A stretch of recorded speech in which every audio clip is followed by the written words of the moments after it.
Right, we're on day 19 of the 2026 daily vlog. I was meant to go down to the London office, but my train was cancelled. Here I am just trying to sort out a refund.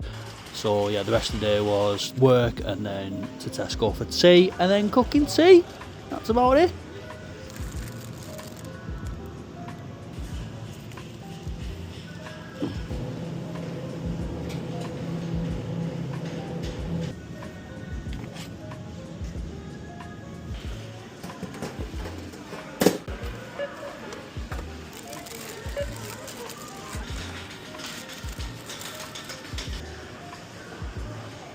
We're having steak from Hops and Chops, Clarkson's Farm. We've got Rachel with us as well. Oh my god! South Africa.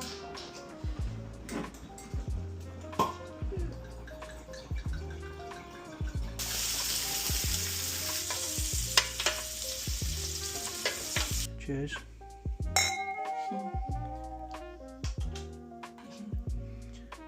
Maybe a little bit over in it. Oh, that's okay.